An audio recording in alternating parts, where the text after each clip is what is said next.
Defend yourself against DDoS attacks by hiding your true IP address with ExpressVPN, and visit my custom link expressvpn.com/ghilliemaster in the description to find out how you can get an extra 3 months free.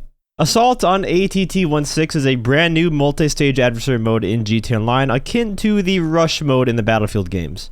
It's the successor to the previous multi-stage mode, Assault on Cayo Perico, and I played this mode yesterday for around 3 hours, and I am now here to teach you everything that you need to know about this brand new mode. I'll review the mechanics, how each team plays, and give my feedback and suggestions on how they could improve it, because it's not perfect by any means. So just like the Cayo Perico mode, there are two teams. One is the defending team and one is the attacking team. The mode starts out at the military base, where the attacking team has to essentially do the same thing they did on the Cayo Perico mode. There are two objectives to hack and destroy, and the defenders have to stop them from doing so.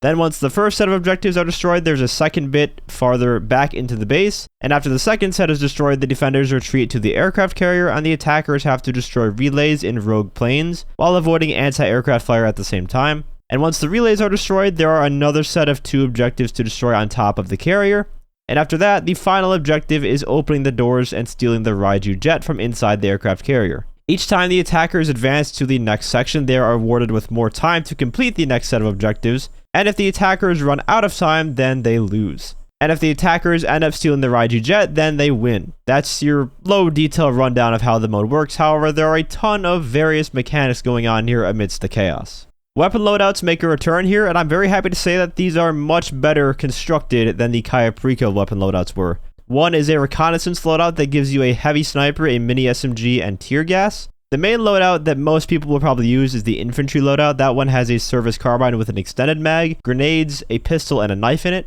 And the third loadout is demolition. This one gives you a pump shotgun Mark II, a machine pistol, sticky bombs, and a knife. There's also a secret loadout that you can find at the top of the Zancudo air control tower, and I believe it's also on the top floor of the aircraft carrier too. The secret loadout gives you a railgun, up and atomizer, compact EMP launcher, and an unholy hellringer with only 30 rounds for some reason. And these loadouts can be changed mid-match by spawning at the base of whichever team you're on and going to the ammo boxes. The attacking team has access to a cargo bob that can act as a portable spawn point, so if you put it somewhere on the battlefield, all the attackers will be able to spawn in on that point until it's destroyed, and then you have to spawn it back at the base and do it all over again. You could also spawn in one of the two flying Alkanauts to parachute into action, or simply spawn at the base with a Sanchez motorcycle. Attackers can also deliver a truck to a hangar, and when completed, it says it upgrades the spawn vehicles. However, I have yet to notice any difference in the vehicle spawns when completing this, so I think it's mostly pointless. Also, as an attacker, you will see little money icons on the minimap as you traverse the military base and aircraft carrier. These are locations to data drives, and you want to go ahead and grab these, as they will increase your total payout at the end of the match. The defending team for the military base objectives can spawn in a Nakoda that only has MGs, no missiles, or they can spawn at the base on a bike just like the attackers do. And for features that both teams have access to, there are rogue planes that spawn where lasers usually spawn in free mode. These are very, very powerful because they have missiles, unlimited bombs, explosive MGs, and a chaff countermeasure, so whoever gets control of the rogues has a massive advantage if they know how to use them properly. Alkanauts with bombs will also spawn on the runway of the military base that both teams can grab. However, it's much more worth it just to go for the rogues because they can do the exact same thing because the actual bomber planes don't have better bombs than the rogue does. If they did, it would be much more worth going for them. There's also an orbital cannon station that both teams can utilize if they get to it and control the area. However, it's kind of jank because you can't tell if someone is an enemy or a teammate when in the orbital cannon. They both show up as green boxes, but it's mainly good for just bombing enemies off an objective as either team. Apparently, there is also a glitch where you can spam the orbital cannon in this mode, but I haven't seen it used. I don't know how to do it. But yeah, I'm not really surprised that exists. When the mode transitions to the aircraft carrier, the defenders can hop on flat guns to shoot down the incoming enemy rogues, or they can hop in a Nakoda to intercept the enemy rogues that are trying to destroy the relays. This part I think is the best part of the mode by far. The chaos of a bunch of planes flying over the carrier as your team tries to snipe them out of the sky with the flat guns is just so much fun, and it also looks cinematic as hell at the same time. The aircraft carrier is a bit reworked for this mode. There are certain areas that you can go with closed doors that allow you to press right on the D-pad to go through and teleport inside, and these can be used for flank routes as the defenders or the attackers. There's also some more ladders that you can use to get on the main deck, or you can just straight up climb the anchor chain to get on the main deck. Spawning in the dinghies and having to drive them into the carrier is kind of annoying, to be honest, because your guy will always jump out and then get stuck underneath the boat before finally swimming and climbing up where you want to go. It takes forever and it's just not very intuitive. The final approach for the Raiju is interesting. The attackers have to open up the hangar doors, and you do that by going over to the green circle and slowly pushing them open. But you do need 2 people in order to accomplish that. And the defenders can also close the doors by doing the exact same thing. And this part is also kind of jank. A lot of the time you will press right D-pad and your character will just stand there doing nothing for 2 seconds before the animation finally starts. And for a fast-paced mode like this where every second counts for objective play, it just doesn't feel good. But that's just how almost every animation is in GTA Online, just overly slow for no reason at all. Just like the Kayaprika mode, there are optional objectives that you can pull up by holding right D-pad. There are team objectives and solo objectives that often are things like getting melee kills, getting 2 kills with the orbital cannon in 1 shot, headshotting players, army objectives, killing players. These will increase your overall pay, so it's best to just try to do them. And speaking of the payment, it is insanely good for this mode. It actually shocked me how much you get paid for doing this. If you win and collect all the objectives and data drives, you're looking at a payment of like $300,000 to $350,000 in a full lobby. For a PvP mode, that is unheard of. PvP modes have historically paid like garbage in GTA Online. That's almost Cluck and Bell Ray levels of payment here. And for a mode that takes around 20-30 minutes for a full round if the teams are competitive. Obviously, if the defenders just stomp the competition and don't even give up 1 objective, the pay is going to be much less. But in my 3 hours of playing this mode, I made like $1.5 million and a crap ton of RP. I actually got to level 1500 playing this mode and had a lot of fun doing it. However, that's not to say the mode is perfect. While I do think it's much better than the Kayaprika mode in every way possible, there are some things that they can do to improve it.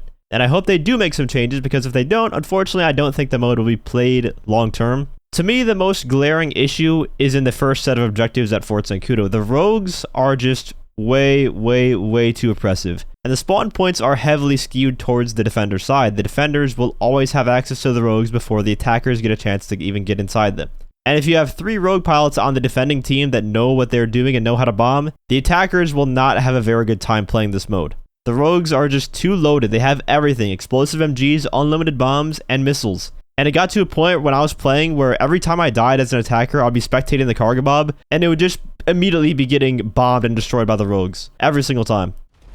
Like, look, every time I spectate the cargo bob, it's just getting blasted instantaneously. The rogues are way too fucking strong.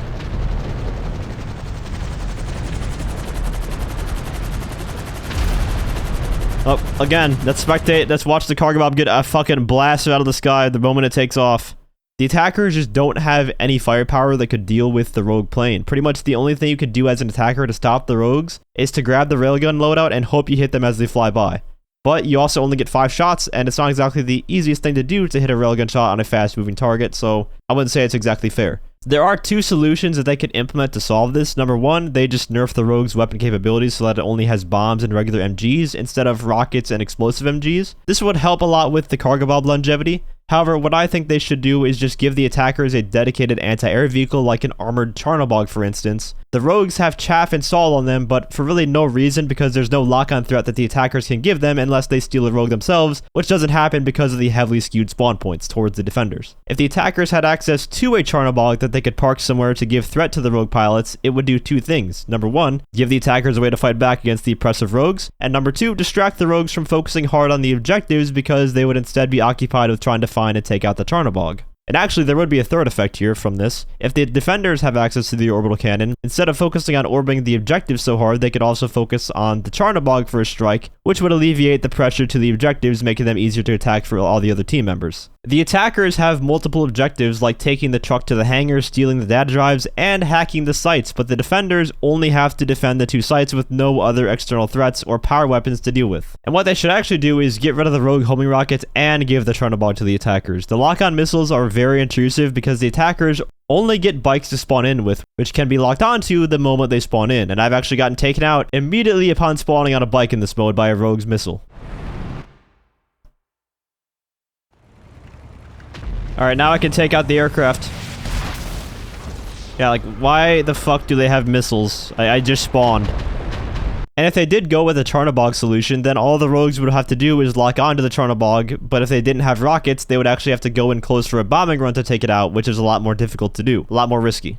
Although I do imagine the rogues are really only an issue in higher skill lobbies. I was playing on stream with my viewers, and we are all pretty skilled when it comes to using bomber planes and just PvP in general. Your average Joe Schmo playing this mode while yelling at his kid while smoking a blunt probably isn't going to be able to use the rogue in an effective way like we can. So I can see how this got overlooked, but I still think some changes need to be made there. One other change they maybe should think about is limiting how many people have access to the special loadout per match. Up and atomizer spam can get a bit annoying, especially if you're playing this in free aim. If they got rid of the up and atomizer and raised the amount of Hellbringer ammo you got, that would be a better alternative, I think. Or just limit the loadout to only a few people per match so that the spam can't get going at all. Both of those would work. And the last thing that perhaps wouldn't really do much, but maybe it would be an experimental thing. Instead of a time limit for the attackers, perhaps try out a total lives counter, where instead of, say, 10 minutes that the attackers get to destroy the objectives, they get, I don't know, 100 lives maybe. The reasoning behind this is there are so many different objectives that a lot of people try to focus on as an attacker. Instead of just brute forcing their way to objective A and B, a lot of people try to collect the data drives, a lot of people try to get in the tower to go for the special weapon loadout. So there's not many people storming the objectives when they're doing all sorts of other stuff at the same time. But having a total number of lives to do instead of a timer would allow the people to do those other things and then congregate back to the objectives, although there'd still be a risk in that because they just would have to not die while doing those. If you lose a bunch of lives, you're going to have a disadvantage when trying to go for the objectives. I don't know, it'd be something different that they could try out. Other than those things though, once the mode shifts to the aircraft carrier, it is fairly balanced. I don't really have too many criticisms here. The carrier can be a bit confusing to navigate sometimes, but it's not too bad. Once you understand what doors you can enter from on the outside and what works for flank routes, it does get a bit easier after a few rounds of playing. Even with my gripes with this mode though, it is still one of the best modes they have created so far. It is a step above the Caprico Assault mode, and it's almost perfect. They are getting there. And as I said before, the payouts are great for this mode with it being double, so I highly recommend just checking it out and giving it a try. My worry with this mode though is just the matchmaking. I can get a 30-player lobby easily because I stream the game to a few hundred people. If you're just playing this solo, trying to find a full lobby of players, which you do need to get the full experience, you need a full lobby. I just don't know how well that is going to work out because even playing it with 16 players, it's not the same. You don't get that full-scale chaos feeling that you get with a full 30-player lobby. Anyways, let me know your thoughts on the new adversary mode if you got a chance to play it, and do you agree with my analysis of the mode? If you enjoyed the video or found it helpful, feel free to leave a like, as well as subscribe to my channel for more GTA Online content. I also want to give a huge shout out to all my channel members for your support. If you'd like to become a member for some exclusive perks, you can either use the join button or the link that's down in the description. And as always, thanks for watching and have a great day.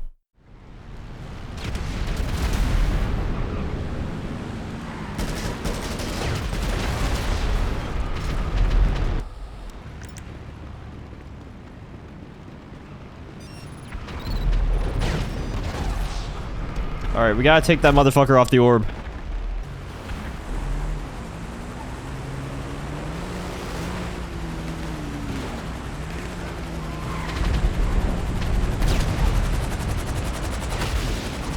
How the fuck did that even hit me? I was in the fucking sky.